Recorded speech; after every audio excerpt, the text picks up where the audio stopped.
Thank you, Congresswoman Edwards. That's what the Bible says. Speak as if it is already the case. I am honored to be here with this brilliant, gifted, remarkable public servant.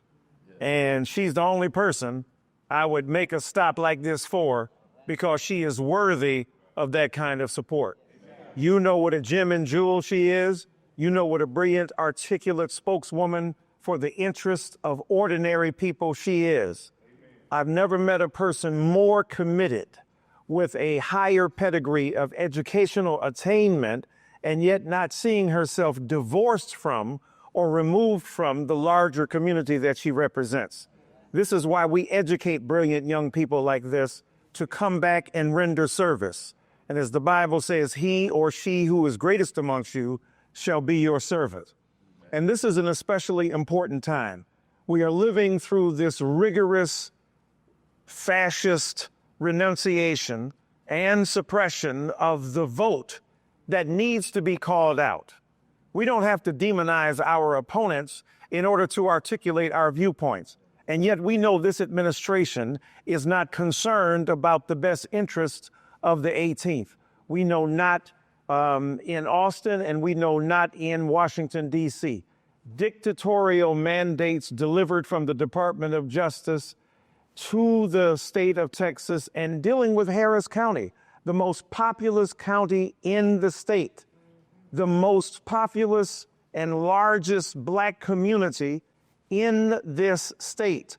And so we know that what happens here has an impact everywhere, nationally. And that's why I wanted to be here to stand next to Congresswoman Edwards to make sure that we talk about redistricting, which we know is fundamentally unjust. What an ironic reversal of logic to call these racially gerrymandered districts when indeed they are a response to the denial of opportunity. They're a response to Senate Bill 1750, which removed nonpartisan elections and therefore taking them out of the hands of local people.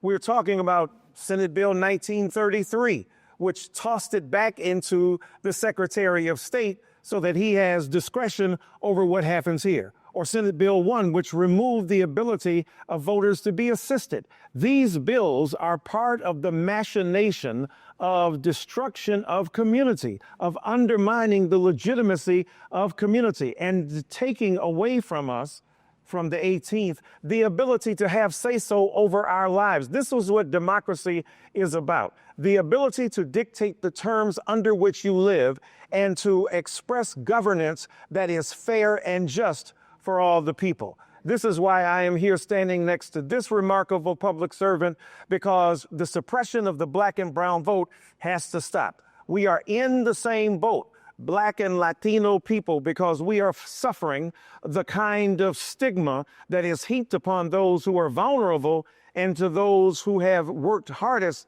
in this state to make sure that this economy thrives. What would this economy be without African American and Latino people? What would this particular county be without the incredible contribution of those who have worked hardest? So I'm with her, I stand with her. This suppression of the Black vote is a reoccurrence of what we've seen happen before. This is history repeating itself. So we must reject living in the United States of amnesia, and we must claim our citizenship in the kingdom of memory. We will not forget Mickey Leland or Barbara Jordan, or now we're going to have Congresswoman Edwards working with Congressman Al Green.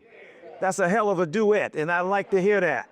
And so we support her, we encourage her, and we must stand up and give voice, as she said, to those who are voiceless, to give expression to those whose voices have been suppressed. We know, as I close, we live in a society right now that is undergoing extraordinary forms of fascist repression of speech. But as Toni Morrison said, we already been dealing with fascism for 400 years.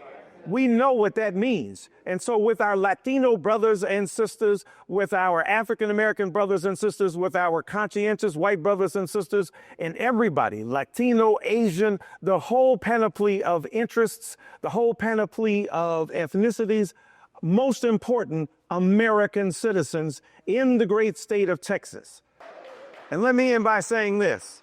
He is a deeply engaged, profoundly committed social service advocate who is a public servant for the best interests of the people. Let's continue to support her. I know I will.